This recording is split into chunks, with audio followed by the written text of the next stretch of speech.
Hello, my friends. In this video, we're going to be looking at a piece that is very near and dear to my heart, and that is If Ye Love Me by Tallis, performed by the King's Singers. The King's Singers is a British ensemble that was founded in, I believe, 1968. They're incredibly accomplished, incredibly talented, and I'm so excited to listen to them today. Before we dive in, here's a little history on If Ye Love Me. If Ye Love Me is a 4-part motet or anthem by the English composer Thomas Tallis, a setting of a passage from the Gospel of John, first published in 1565 during the reign of Elizabeth I.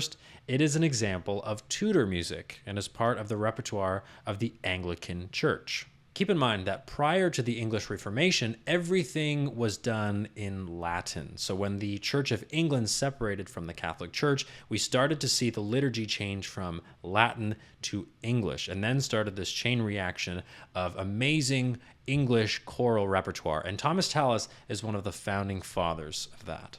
Just before we listen to it, one last point that's very, very important. During the reign of King Edward VI, church composers who had previously written vocal music in Latin were required to use English texts and to write in a simple style. To each syllable, a plain and distinct note. Okay, I want you to keep that in mind as we listen to this amazing English choral piece. Let's dive in. This is If Ye Love Me by Thomas Tallis, performed by the King's Singers. If ye love me, keep my commandments. Just like many of the great works in the choral music repertoire, we have this unbelievable opening phrase. So I can almost hear the collective groan through the screen. Why am I using a virtual choir performance? Surely there must be dozens and dozens of immaculate recordings done in amazing chapels and churches and cathedrals. No, you can't! There must be another way! When Tallis composed this, everything up until that point had been in Latin. Panem nostrem quotidianum. Everything was written in Latin, and all of a sudden, here we are writing in English. It's a big moment for Tallis, it's a big moment for the church, and it's a moment that's going to change history forever. So the reason I chose to do this virtual choir performance instead of another maybe live performance is that we made history when Tallis wrote this piece, and we're making history now by performing these great works in different ways, and I think that's really cool.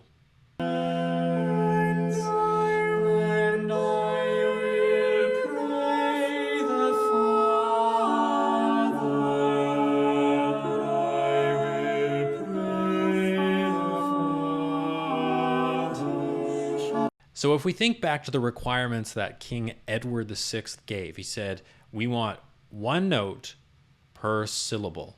And if we're looking at the sheet music, even the soprano line, and he shall give you another comforter. And Tallis did this the entire piece, so I think he did a pretty good job of following the rules. And he shall give you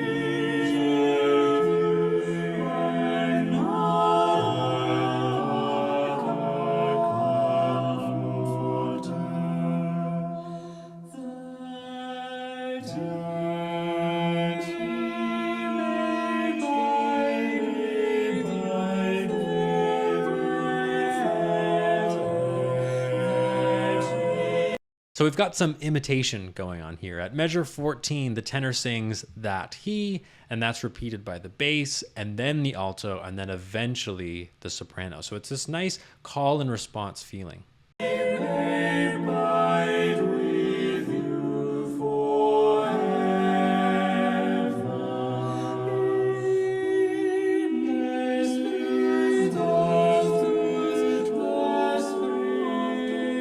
I've always loved the tenor part in this piece. So we have you forever, and then the tenors jump up to the G, and it's sort of an offbeat feeling here.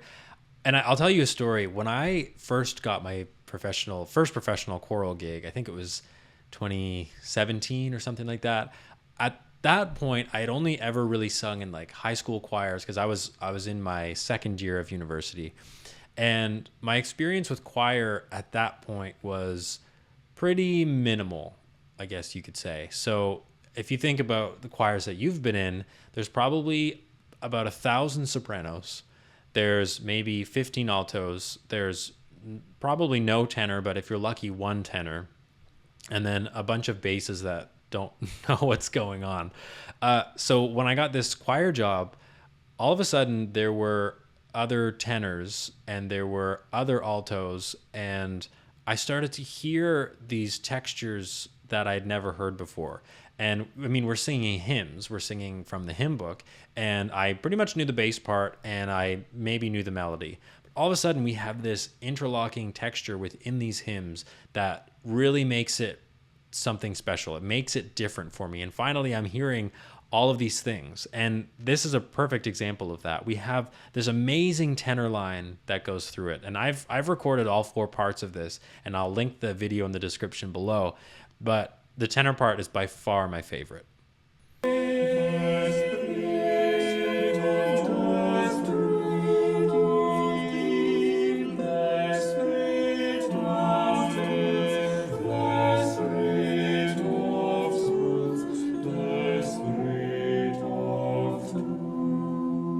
I've listened to the King Singers perform this before, but I've never actually listened to this recording. And one thing that I noticed is they go to the open eye of spirit. So they say spirit of truth. I've never performed it this way before. It's making me rethink how I've done it. But I feel like I go in the spirit of truth, like spirit of truth. So I turn that into 2 quarters, but they go spirit of truth, which is probably more accurate.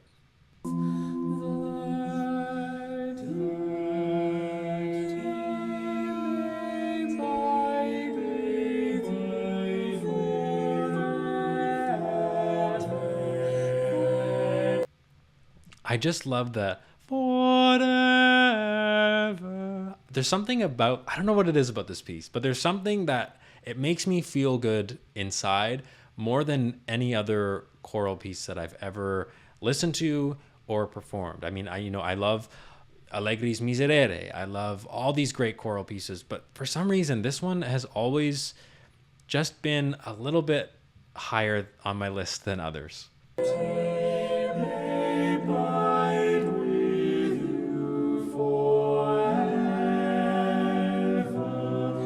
So in my professional choral life, in the last 6 months, we've been talking a lot about tuning, and the interval in particular is tuning the perfect fourth. So there's a reason it's called a perfect fourth. It's such an important interval for the overall tuning of these pieces, and there are so many perfect fourths in this piece.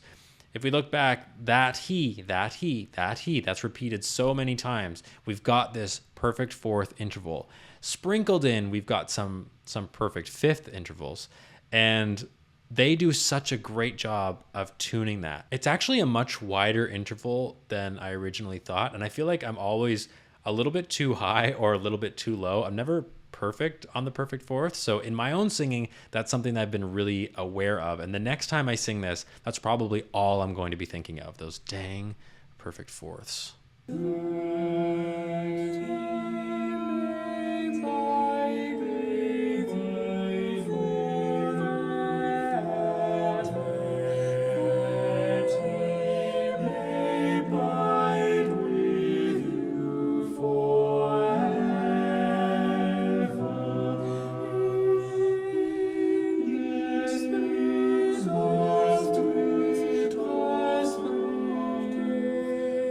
One thing I really love about these scrolling score videos is that I can listen to it and focus on one voice type and then listen to it again and focus on another voice type. I was really paying attention to the alto part here.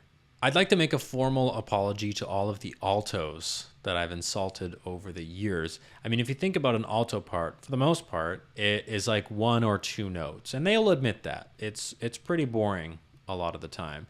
But in this piece, we've got a really, really great alto part. I'm looking at measure 21, the spirit of truth. They go from an E up to an A.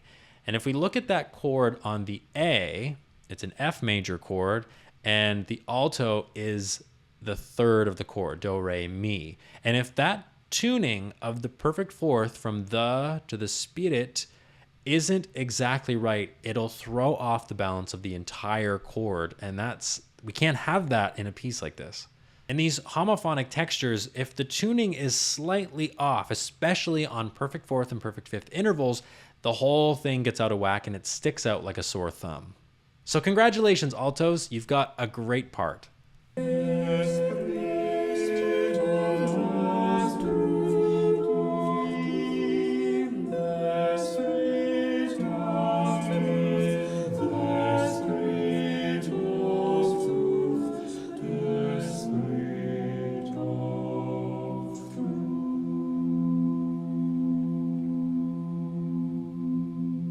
Absolutely amazing.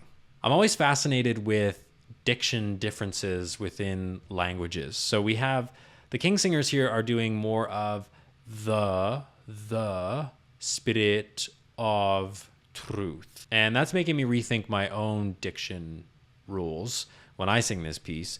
The appears to me to be more, almost closer to a French the. Let's see what their mouth shape is like.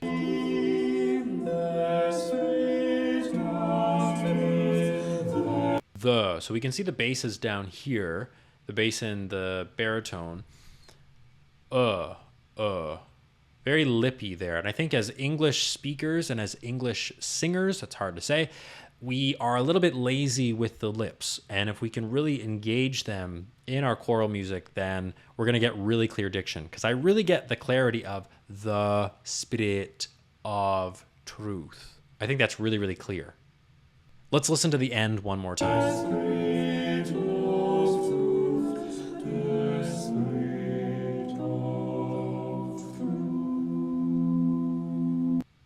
It's actually it's a very, very subtle sort of schwa sound. The.